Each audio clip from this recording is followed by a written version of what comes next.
muri iki gicamunsi cyo ku itariki 9 z'ukwa mbere 2025 nibwo perezida wa Repubulika Paul Kagame yagiranye inama n'abanyamakuru bakorera ku bitangazamakuru bigiye bitandukanye hano mu gihugu cy'u Rwanda.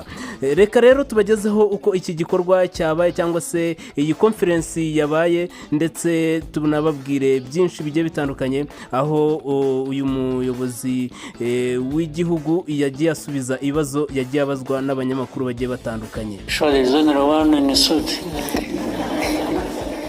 Murakoze nyakubahwa perezida wa Repubulika, nitwa Ibarushimuwe Bihoki Keve Christian, umunyamakuru wa televiziyo ya BTN.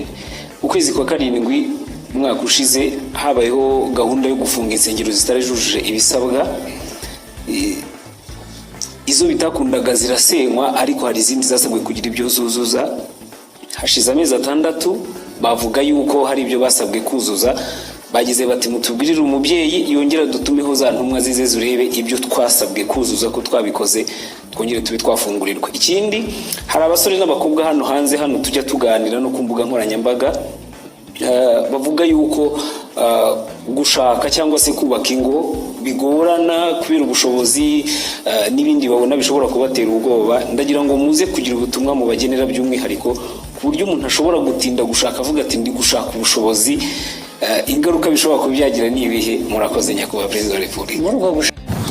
Murakoze nyakubahwa perezida wa Repubulika, nitwa Scovia Mutesi, nkorera mama urwa Gasabo TV. Nyakubahwa abaturage batandukanye hirya no hino mu gihugu bafite ikibazo cyaho babarirwa ko bazimurwa cyangwa hazacishwa ibikorwa remezo hagashira imyaka 2 batishyuwe kandi barabujijwe kugira ikindi kintu bahakorera.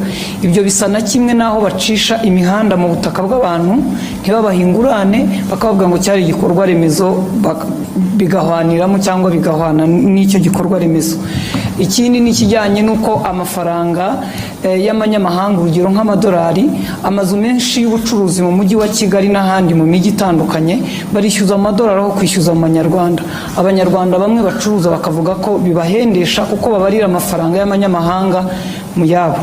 Ndasoza mvuga ku kijyanye n'ubushizi icyo nari nakubajije ukambwira ngo nzakwibutse, ngira ngo ninjye warangaye sinakwibutsa. Abaturage baratacyategereje guhabwa imigabane yabo muri Banki Populaire. Ndagushimiye.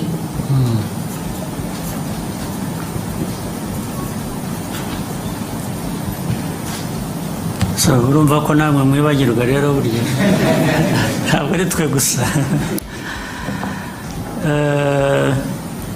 Ibyo abaturage bimurwa mu buryo butari bwo budakwiye, ibyo birazwi ndetse ndabizi, ariko n'izindi nzego zirabizi, nubwo tugerageza kugira ngo bijye mu buryo bizajya mu buryo one way or the other. Byo bitwaye igihe, bibabaza abantu, bibatera igihombo, ariko byo bikwiye gukorwa, ukimura abantu, niba wagiye kubimura ukabishyura.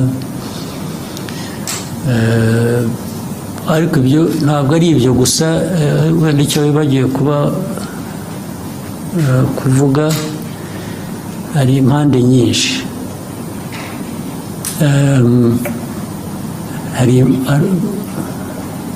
Nubwo uburyo buhari ko bikwiye kuba bikorwa, uburyo rwose burahari, burazwi, hari n'ubundi bwakoreshwa ukoresheje ukuri gusa, wenda bitari byanditse.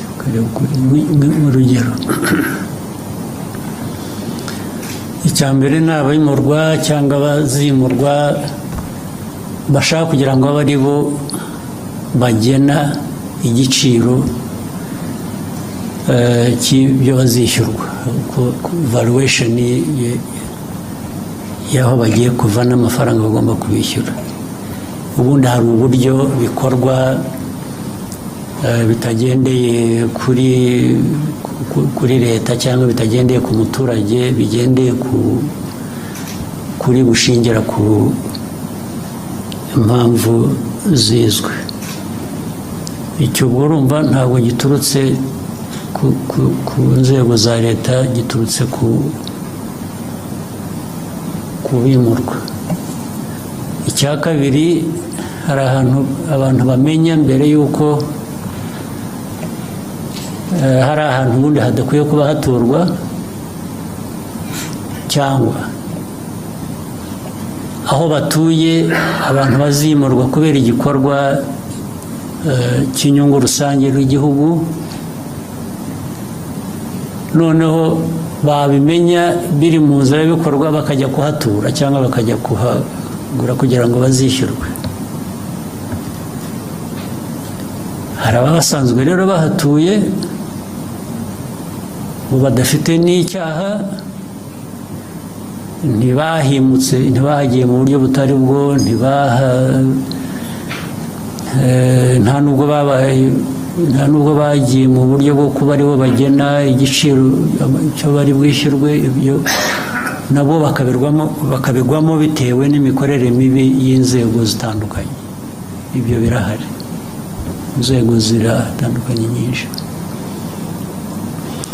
ariko icyo mvuga ni uko ibyo byose bigomba gushyirwa ku murongo. Ibyo ni ukugenda tubishyiramo imbaraga kugira ngo bishyirwe ku murongo. Abantu bazimurwa niba batuye aho badakwiye kuba batuye. Hariya hari nk'abantu byo kwimura abantu mu bishanga byagiye biba bigateza n'urusaku. Hari abantu bagiye baturamo batanabihawe n'uburenganzira, ariko hari abandi batuyemo babihewe uburenganzira n'inzego zimwe na zimwe ziba zifite uruhare zibishinzwe. Ndetse wajya kumwimura rayitireso akakwereka icyangombwa yahawe n'uwo muturage, ndetse wajya gukurikirana rimwe na rimwe muri izo nzego z'abo bayobozi ugasanga uko yabitanze mu buryo butari nabwo, ariko kubera ko afite inshingano bigatera ikibazo.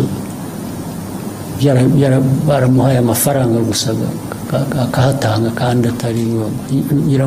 Murabizi ko hari n'abayobozi b'inzego z'ibanze bagiye birukanwa, bahanwa, bagira bate kubera ibintu nk'ibyo ngibyo byakorwaga gutyo.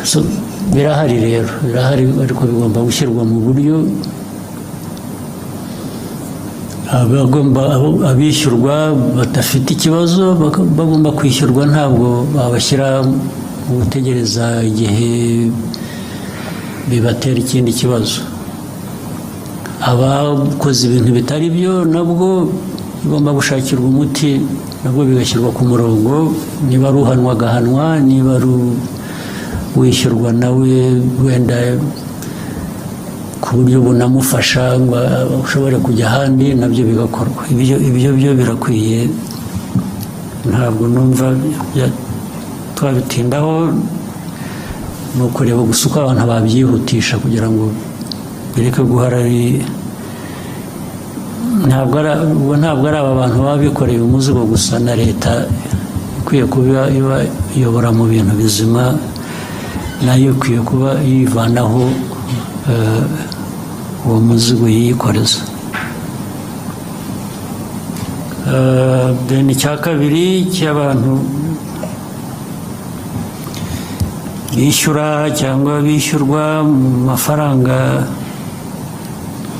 yo hanze, ubundi bikwiye kuba bishyirwa mu buryo bw'igihugu cyacu bw'amafaranga y'amanyarwanda dukoresha. Ni bibi no ku nshuro ebyiri, kuko uwo wishyurwa nko mu madolari cyangwa amayorozi cyangwa iki,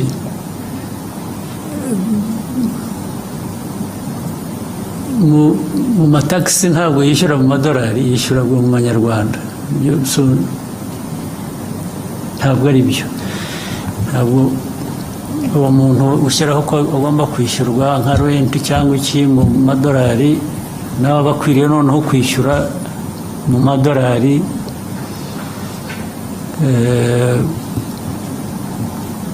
mu buryo bwa taxes bishyura.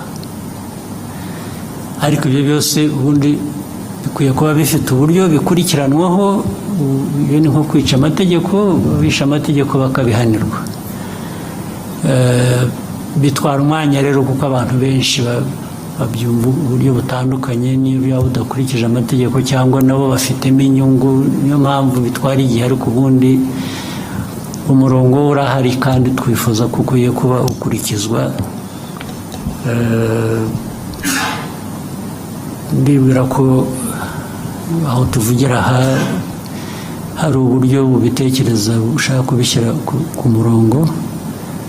Navuga gusa ko bikwiriye kwihuta, nicyo cyangombwa, bigacika burundu. Icyo nacyo kiza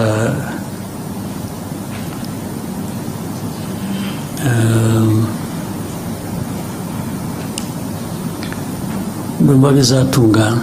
Icya gatatu bavuze ngo ni iki?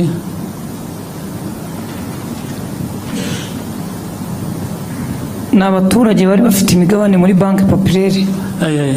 Ikibazo cy'imigabane, ariko usibye ko nanjye ntakurikiranye, ariko njye naratumitse, njye narabwiye ababishinzwe muri minisiteri ndetse mu kabineti ko bikwiye gukurikiranwa bigakorwa vuba. Ahubwo ikibazo cyanjye ni uko ntakurikiranye kumenya ko uko byakurikiranwa. Your Excellency, they did respond. They shared some information that the minority or local shareholders registration process has been ongoing as of November 2024. 42% out, 239,531, which is 42% out of 576 to 45 accounts of people have been identified and registered with full information. The bank is developing a system that will facilitate the printing of shares certificate from any branch of the shareholders' choice. The system is expected to be ready by end of February, so it's ongoing. February this year?